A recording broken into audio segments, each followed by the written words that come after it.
Judges chapter 7. Then Jerubbaal, who is Gideon, and all the people who were with him, rose up early and encamped beside the spring of Harod. Midian's camp was on the north side of them, by the hill of Moreh in the valley. The Lord said to Gideon, "The people who are with you are too many for me to give the Midianites into their hand, lest Israel brag against me, saying, 'My own hand has saved me.' Now therefore proclaim in the ears of the people, saying, 'Whoever is fearful and trembling, let him return and depart from Mount Gilead.'" So 22,000 of the people returned, and 10,000 remained.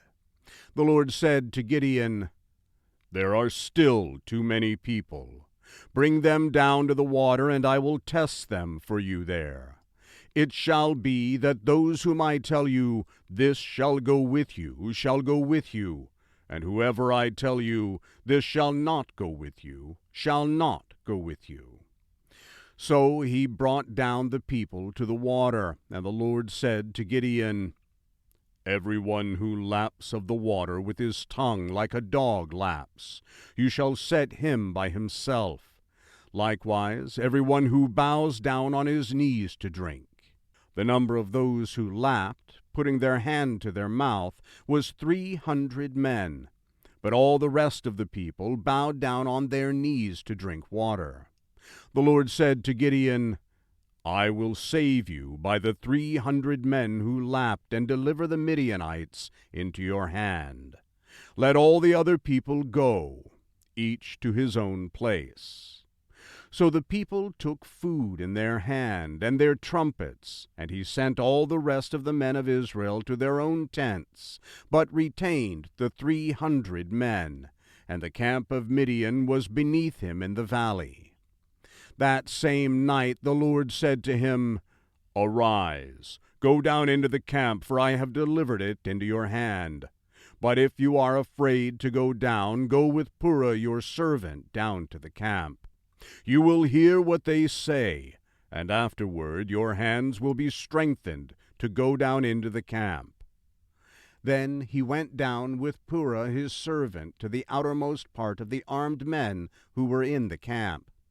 The Midianites and the Amalekites and all the children of the east lay along in the valley like locusts for multitude, and their camels were without number, as the sand which is on the seashore for multitude. When Gideon had come, behold, there was a man telling a dream to his fellow. He said, "Behold, I dreamt a dream, and behold, a cake of barley bread tumbled into the camp of Midian, came to the tent and struck it so that it fell, and turned it upside down so that the tent lay flat." His fellow answered, "This is nothing other than the sword of Gideon, the son of Joash, a man of Israel. God has delivered Midian into his hand with all the army." It was so, when Gideon heard the telling of the dream and its interpretation, that he worshipped. Then he returned into the camp of Israel and said, "Arise, for the Lord has delivered the army of Midian into your hand." He divided the 300 men into 3 companies, and he put into the hands of all of them trumpets and empty pitchers with torches within the pitchers. He said to them, "Watch me, and do likewise. Behold, when I come to the outermost part of the camp, it shall be that as I do, so shall you do.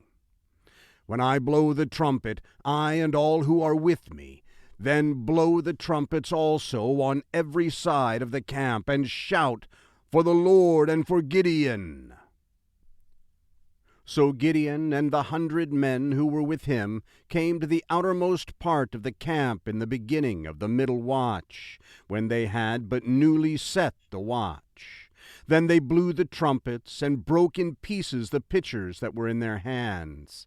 The 3 companies blew the trumpets, broke the pitchers, and held the torches in their left hands, and the trumpets in their right hands with which to blow, and they shouted, "The sword of the Lord and of Gideon!" They each stood in his place around the camp, and all the army ran, and they shouted and put them to flight. They blew the 300 trumpets, and the Lord set every man's sword against his fellow and against all the army. And the army fled as far as Bethshittah toward Zererah, as far as the border of Abel-Meholah by Tabbath. The men of Israel were gathered together out of Naphtali, out of Asher, and out of all Manasseh, and pursued Midian. Gideon sent messengers throughout all the hill country of Ephraim, saying, "Come down against Midian, and take the waters before them as far as Beth-barah, even the Jordan." So all the men of Ephraim were gathered together and took the waters as far as Beth-barah, even the Jordan. They took the 2 princes of Midian, Oreb and Zeb. They killed Oreb at Oreb's rock, and Zeb they killed at Zeb's winepress, as they pursued Midian. Then they brought the heads of Oreb and Zeb to Gideon beyond the Jordan.